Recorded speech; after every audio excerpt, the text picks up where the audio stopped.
أعوذ بالله من الشيطان الرجيم. بسم الله الرحمن الرحيم. الحج أشهر معلومات، ومن فرض فيهن الحج فلا رفث ولا فسوق ولا جدال في الحج. دې اته آیتونو کې چې دی الله پاک د حج متعلق احکامات بیان کړي دي. یو آیت مونږ ویلی دی او په هغې کې ټول اولنۍ خبره دا وه چې واتموا الحج والعمرة لله، چې کله حج او عمره شروع کړئ نو بیا دا پوره کوئ. یا فرق دومره و چې حج فرض دی او عمره چې دا سنت ده، لیکن د شروع کېدو سره دواړه واجب کېږي. دلته الله پاک صرف فرق د حج او د عمرې بیانوي چې د عمرې دپاره چې دی په کال کې څه نیټه متعین نه ده،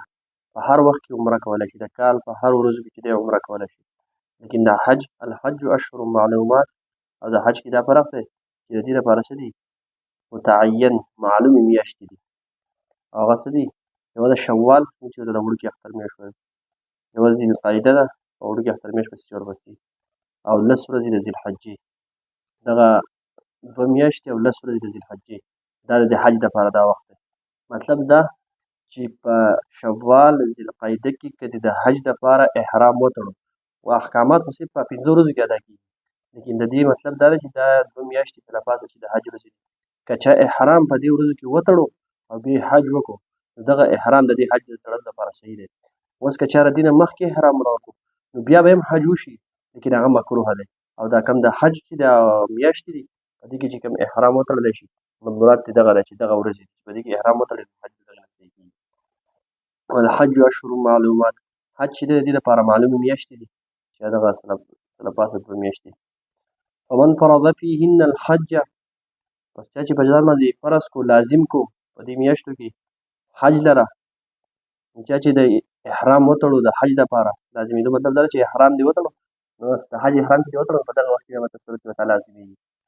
نو فلا رفث ولا فسوق ولا جدال في الحج،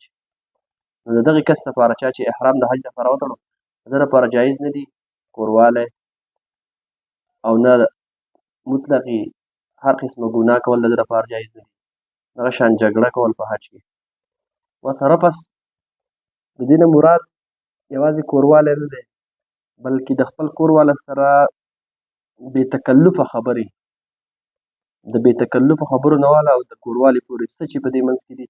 دا ټول جایز نه دي، د حج په ورځو کې دا جایز نه دي. دویم ولا فسوق، فسوق د فسق معنا راځي د منع کېدو د وتلو په معنا د وتلو، او فسق د فسق ځکه وایي چې انسان چې دی د الله پاک د احکاماتو نه تجاوز وکړي وځي، د الله پاک حکم یو دی د هغه منافي کار وکړي او د هغې په الټه باندې کار وکړي نو ده فاسق ځکه وایي چې د الله پاک د حکمونو نه وځي، الله پاک حکمونه مات کړي. اوس دلته ګناه خو ترې مطلقا هم مراد دی چې مطلق ګناه دی حج په دې مبارک ورځو کې ونه کړی شي، لیکن دلته ترې مراد محظورات احرام دي، یعنې کم کارونه چې د احرام په حالت کې منع دي هغه دلته مراد دي خاص طور، ځکه چې باز ته حج روان دی. نو 6 داسې شیزونه دي چې هغه په عام حالاتو کې حلال دي، لیکن د احرام په حالات کې هغه حلال شیزونه چې دي هغه حرام دي. 6 کارونه داسې دي په حالات د احرام کې چې دی هغه حرام دي او د هغې نه علاوه بیا حلال دي. ټول نه اول دا د خپل کورواله سره چې دی کوروالی کول او څه چې په دې منځ کې څه خبرې راځي دا یوه چې دی بې تکلفه خبرې هېڅ هم جایز نه دي. دویم دا چې د احرام په حالت کې چې دی د وچوبې ځناور چې دی د وچوبې ښکار جایز نه دی، د سمندري ښکار جایز دی لیکن د وچوبې ښکار جایز نه دی. دریم دا چې نوکونه او ویښته واړه کول په حالت د احرام کې څه دي دا جایز نه دي. څلورم دا چې خوشبو لګول چې دی دا په حالت د احرام کې خوشبو لګول جایز نه دي. او پنځم دا چې مخ پټول او سر پټول په حالت د احرام کې څه دي جایز نه دي. او شپږم چې دی ګنډلي کپړې اغوستل په حالت د احرام کې جایز نه دي. اوس دا به اولني 5 چې وو په دې کې ښځه او سړی دواړه شریک دی چې هغه څه دي کوروالی او د ښکار کولو، ښکار بیا که په خپله یې وکړو که بل چاته یې وي په دواړه طریقو جایز نه دی. دغه رنګې نوکونه واړه کول، ویښته واړه کولو، خوشبو لګولو او مخ پټول دا خو د ښځې او سړي دواړو لپاره جایز نه دي. لیکن دا 6مه خبره چې ده چې دی ګنډلي کپړې به نه اغوندي دا صرف د سړي په حق کې ده، ښځې لپاره د ګنډلو کپړو اجازت شته. نو دا 6 کارونه فسوق نه مطلق ګناه مراد کېدی شي او یا دا چې دغه محظورات احرام یعنې چې په حالت د احرام کې چې کوم کارونه منع دي دغه ګناه نه چې دی هغه بیا به ځان ساتي دغه بیا نه کوي. ولا جدال فی الحج او نه به بیا دغه کس څه کوي جګړه کوي په حج کې د هغې نه دا په جهالت په دور کې چې دی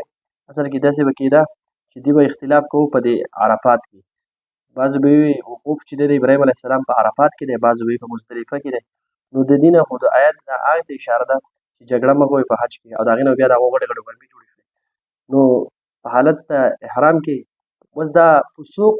ګناه کول او دغه رنګې جګړه کول دا خو په عام حالتو کې هم جایز نه دي حرام دي. لیکن چونکې دغه مبارک ځایونه دي نو په دې مبارک ځایونو کې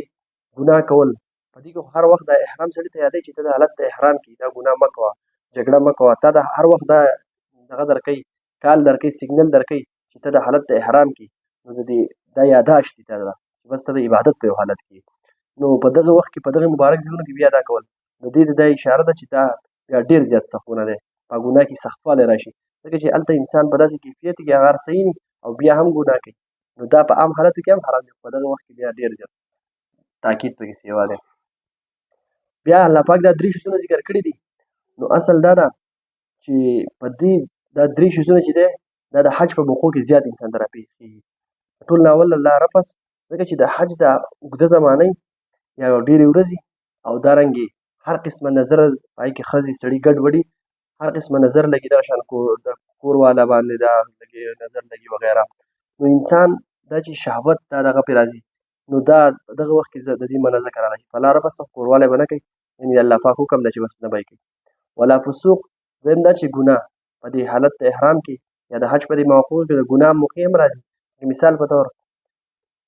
غلا وغیره ډېر په اسانۍ کې ځکه د خلکو سامان ډېر بې ځایه ګڼه یې ورشي که ته څه کوې نو کولی شي نو دغه دا حالت پکې هم زیات راپېښېږي. ولا جدال فی الحج دارنګې د جګړې موقع پکې هم ډېرې زیاتې راځي ځکه چې سفر یا هلته که ګڼه یې رشي نو په بعضې کار کې به تا د کار درځي څوک په یو شان چل کوي څوک په بل شان چل کوي نو د هغې نه هم منع ده. دا درې مواقع زیات راپېښېږي په حج کې الله پاک د دې نه منع وفرمایله. وما تفعلوا من خیر یعلمه الله او تاسو چې څه کوئ د نیکۍ نه یعلمه الله الله پاک هغې لره څه کوي هغې لره د هغې باندې علم دی الله پاک پوهه دی په هغې باندې. نو دې ته اشاره شوه چې یوازې دا نه دی چې په حالت د احرام کې صرف ځان د دې دوه درې شیزونه ساتئ بلکې د دې نه علاوه د دې سره سره د نیکۍ کارونه کوئ یعنې عبادت کوئ ذکر د الله کوئ د هغې نه علاوه هم کارونه کوئ او بیا الله پاک فرمایي چې الله پاک هغې لره څه دی علم لرونکی دی چې الله پاک تاسو په دې ثوابونو او د دې نیکۍ دا کارونه کوئ الله پاک پې علم لري تاسو له به ښه بدله درکړي او د هغې جزا به درکړي. وتزودوا فإن خیر الزاد التقوى دې کې الله پاک یو بل ادب ښیي چې وتزودوا فإن خیر الزاد التقوى چې ځان سره چې دی سامان سازو سامان او توشه او پیسې وغیره چې کوم اسباب چې د حج د تلو لپاره مو پکار وي هغه ځان سره الی فإن خیر الزاد التقوى چې بهترینه توشه چې دی هغه تقوا ده یعنې دا نه چې بس نه څه پیسې شته نه اسباب شته وغیره چې لکه د سفر کوم ګاډی وغیره څه چیز دا نشته بس د کور نه ووتو بس وایي په توکل مې په الله دی. نو د حدیثونو چې کوم توکل معلومیږي دا د توکل نه خلاف خبره ده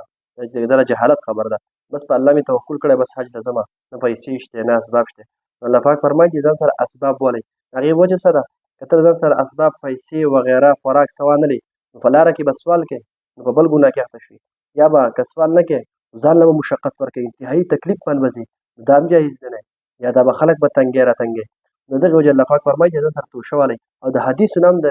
توکل معنا هم دغه ده چې ته به اسباب اختیار کړې د هغې نه وروسته په الله توکل وکړې ځکه چې دنیا دا څه ده دا دارالاسباب ده یعنې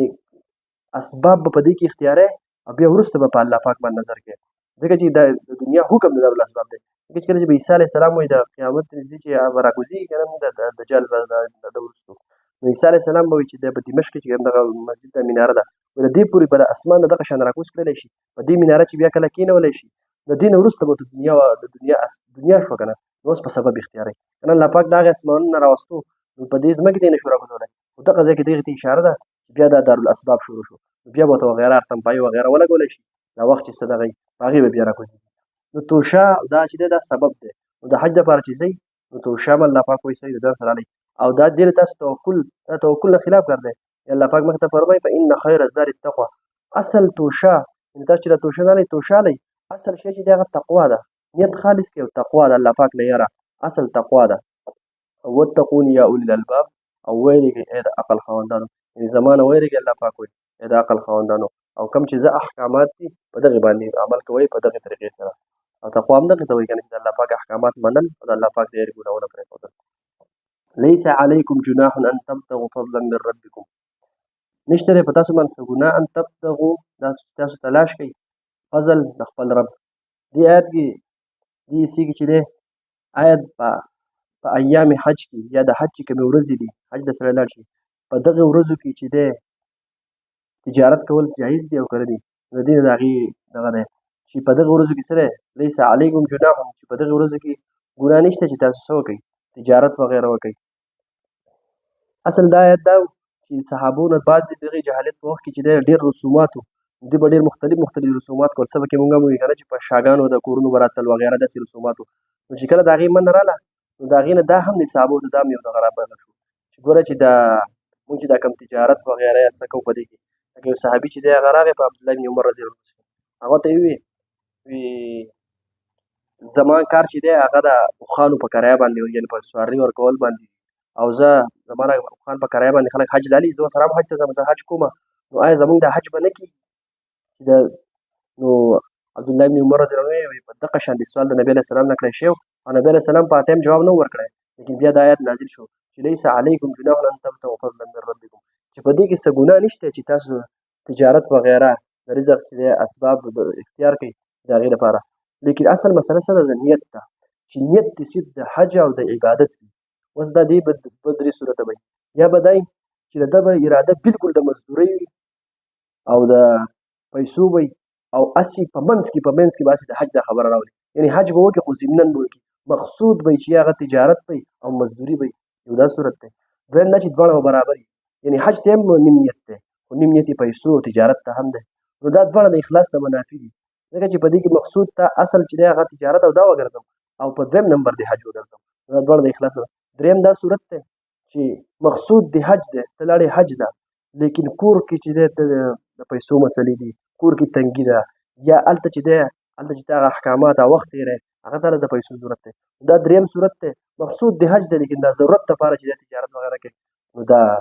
دا جایز دی بیا دا په لیس علیکم جناح نه معلومېږي چې په تاسو ګناه نشته نو که د سړي وس کېږي نو بهتره دا ده چې ونه شي ځکه چې صرف د اجازت میلاو شي چې لیس علیکم جناح په تاسو ګناه نشته که داسې تجارت وکړئ نو بهتره دا ده چې سړی وم نه کړي بیا خاص کر په ایام حج کوم احکامات چې پکې دي 15 ورځې چې دي په هغه 15 ورځو کې بالکل نه دی پکار ځکه چې په هغې کې انسان ته د دې فرصت نه میلاوېږي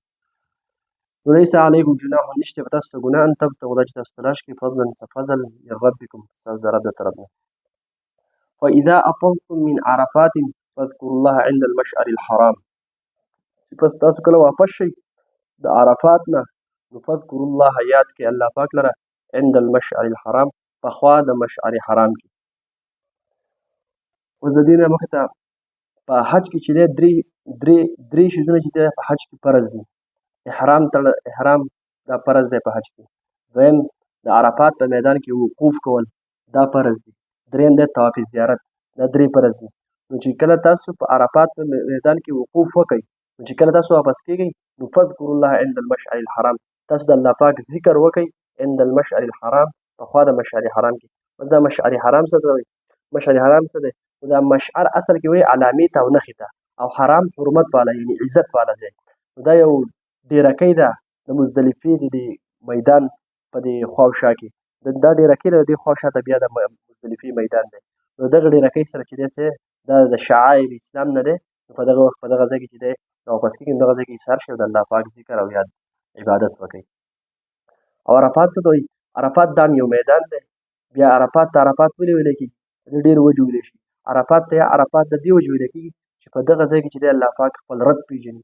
دا انسان خپل رب پېژني او تقرب د خپل رب حاصلوي یا دا ده چې خلک پکې د یو بل سره پهچان کوي ځکه چې د دنیا د هر ځای نه خلک راغلی نو په دې میدان کې یو ځای شي نو عرفات ته عرفات یعنې د معرفت نه دی چې بس الله پاک پېژندل په دغه ځای کې کېږي نو عرفات دا یو میدان دی دا او دغه شان دا عند المشعر الحرام دا یو ډیرکۍ ده په مزدلفه کې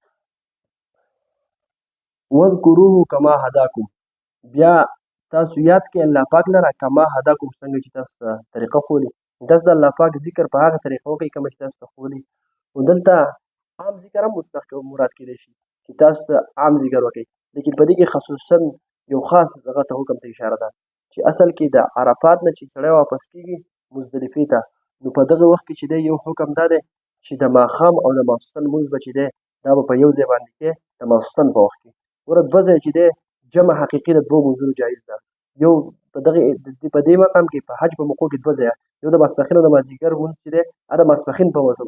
وخت کې کول یعنې د ماسپښین په وخت کې د مازدیګر لمونځ سره کول دې ته وایي جمع تقدیم یعنې په اول وخت کې کول دواړه او دا دویم صورت چې دی د ماښام او د ماسخوتن لمونځ د ماسخوتن په وخت کې کول څه دی نو دا د الله پاک دغه ته اشاره چې تاسو یا د الله پاک ذکر وکړئ څنګه چې تاسو ته طریقه ښولي یعنې په دې کې خپله رایه وس مه چلوئ ځکه رایه او قیاس تقاضا خو دا ده چې لمونځ په خپل وخت وکړی شي د ماښام په ماښام کې وکړی شي او د ماسخوتن هغه ماسخوتن کې وکړی شي لیکن الله پاک ته په دغه ځای کې دغه خوښه ده چې د ماښام او د ماسخوتن لمونځ دې څه دی دا دې په دې ماسخوتن کې وکړی شي نو په دغې دې ته اشاره ده چې تاسو د الله پاک ذکر وکړئ څنګه چې تاسو ته طریقه ښولي یعنې دغه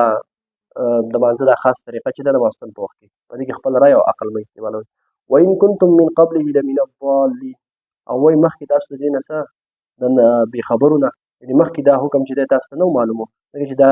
جمع چې دا په خپل وخت کې مونځ لیکن الله پاک دې دا طریقه وښوده چې په دقې دا جمع چې دی دا د ماسخوتن په وخت کې کوئ او مخکې د دې طریقې نه تاسو څه وئ ناخبره وئ اوس پاتې شوه دا خبره چې مونځ چې دی د دوو وختو مونځ په یو وخت کې کول صحیح دي که نه نو جمع حقیقتا جایز نه ده او جمع سوري چې ورته وایي جایز ده مطلب دا دی په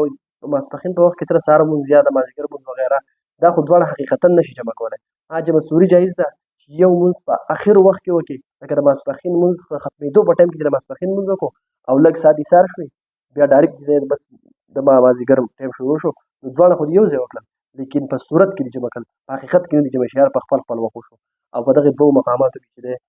حج په دې دوو موقع باندې په دغې دوو مقاماتو کې حقیقتا چې دی صرف جمع جایز ده دې نه دوه لمونځونه جمع کول جایز ثم افیضوا من حيث افاض الناس واستغفروا الله ان الله غفور رحیم بیا واپس شئ تاسو د عرفات د میدان نه من حيث افاض الناس د هغه ځای نه چې څنګه کوم ځای نه خلک واپس کېږي او واستغفروا الله او د الله پاک نه بخښنه طلب کوي دا آیات چې دی دا د په عربو کې چې کوم قریشو د هغو مبارکې نازل شوی اصل کې هغو د عربو قریش چې وو هغو د دې بیت الله شریف یعنې د حرم شریف یو محافظ وو یعنې حفاظت پرې دی کوو بل مجاور ګاونډیان یو یعنې دې خدمت به یې کوو ګاونډ به یې وو نو هغو به دا چل کوو چې د الله پاک حکم چې وو هغه عرفات ته وقوف عرفه چې وو د ابراهیم علیه السلام وقوف د دې نه عرفات مراد وو او دوی به وي مونږ مجاور یو د بیت الله شریف وو دې قریشو به وي او مونږ محافظ یو لحاظ زموږ لپاره مناسب نه ده چې مونږ عرفات ته لاړ شو او عرفات چې دا د حدود حرم نه بهر ځای دی او مزدلفه دا په حدود حرم کې دننه ده نو دوی به تلل د مزدلفې پورې اصل کې وقوف عرفه فرض وه او هغه د حرم نه بهر ده نو دوی به عام خلک به تلل هغې عرفات ته او دوی به عرفات ته نه تلل دوی به د مزدلفې پورې لاړو دا بهانه به یې وکړه یاره زموږ لپاره مناسب نه ده چې مونږ د بیت الله شریف ګاونډ کې یو زموږ لپاره مناسب نه ده چې د حرم د حدودو او هلته به یې وقوف وکړو او د هغه ځای نه به راواپس کېدل الله پاک به ده وفرمیل ثم افیضوا من حیث افاض الناس تاسو هم د هغه ځای نه راواپس کېږئ کوم ځای نه چې خلک راواپس کېږي یعنې وقوف عرفات کوئ او واستغفر الله او بخښنه طلب کوئ په دې شته باندې یعنې دا خو تاسو د ځانه پرې چې دی خپل حکم جاري کړی دی چې د مزدلفې ته پورې تاسو تللي اصل خو وقوف د عرفه فرض دی نو په دې باندې الله پاک نه بخښنه طلب کوئ ان الله غفور رحیم بېشکه الله پاک بخښونکی مهربانه دی تاسو ته به دا شته معاف کړي تاسو چې دا کوم مزدلفې نه دا حجونه کړي ترجمې ته أعوذ بالله من الشيطان الرجيم بسم الله الرحمن الرحيم الحج أشهر معلومات د حج دپاره معلومې میاشتې دي فمن فرض پس چا چې لازم کو په ځان باندې فیهن په دې کې الحج حج لره فلا رفث په ده لپاره جایز نه دی چې کوروالی وکړي ولا فسوق او نه ګناه وکړي ولا جداله او نه ده لپاره جایز چې جګړه وکړي فی الحج په حج کې وما تفعلو او څه چې تاسو کوئ من خیر د نیکۍ نه یعلمه الله الله پاک په هغې علم لري وتزودو او توشه د ځان سره واخلئ فإن خیر الزاد التقوا بهترینه توشه التقوا تقوا ده واتقوني او زمان ويريږي يا أولي الألباب اې د عقل خاوندانو ليس عليكم نشته په تاسو باندې جناح ګناه ان تبتغوا دا چې تاسو تلاش کوي فضلا من ربكم فضل د خپل رب فاذا افضتم پس کله چې تاسو واپس شئ من عرفات د عرفات میدان نه فاذكروا الله پس یاد کې الله پاک عند المشعر الحرام اخوا د مشعر حرام کې واذكروه او یاد کې الله پاک کما هداکم څرنګه چې هغه تاسو طریقه ښوولې ده وان کنتم او وی تاسو من قبله مخکې د دې نه لمن الضالین د بې خبرونه ثم افیضوا بیا واپس شئ من حيث افاض الناس کوم ځای نه چې واپس کېږي خلکو واستغفر الله او بخښنه طلب کوي د الله نه ان الله غفور رحیم بشک الله پاک بخونکی مهربان